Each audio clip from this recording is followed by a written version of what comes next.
রাজশাহী বিশ্ববিদ্যালয় সিনেট সদস্য জামাত মনোনীত এমপি পদপ্রার্থী ভাই অধ্যাপক আবু তালেব মন্ডল, উপস্থিত আছেন জেলা জামাতের সম্মানিত তালিমুল হুদা বিভাগীয় সেক্রেটারি স্যার গোলাম রব্বানী খান জুয়ে, উপস্থিত আছেন উপজেলা জামাতের সম্মানিত আমি ডক্টর অধ্যাপক নুরুজ্জামান প্রমাণে, সম্মানিত উপজেলার পৌর পরিষদ সদস্যবৃন্দ, প্রিয় উপস্থিতি সাংবাদিক বন্ধুরা, প্রশাসনিক ভাইরা, আসসালামু আলাইকুম রহমতুল্লাহ।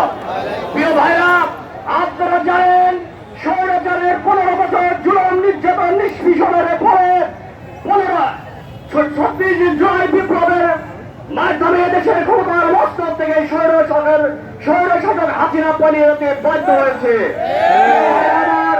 আজকে আমরা বাংলাদেশের এই প্রেক্ষাপটে দেখি 2000 ভাই শহীদ হয়েছে, হাজার হাজার ভাই পঙ্গুত্ব বরণ করেছে, 600 ভাইয়ের চোখ হারিয়েছে।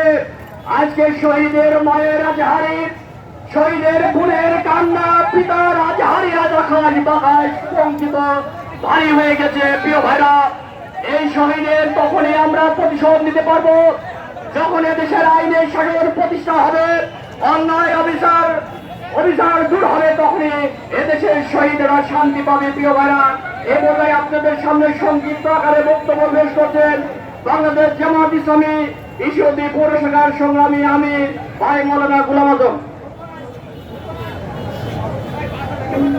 আসসালামু আলাইকুম ওয়া রাহমাতুল্লাহ। প্রিয় বাংলাদেশ জামাত ইসলামীর কর্মী সুধী ভাইরা এবং সেই সাথে সাথে ঈশ্বরদীর আপামর জনগোষ্ঠীর এক অংশ, সম্মানিত উপস্থিতি, আজকে আমরা এখানে গণমিছিল করেছি।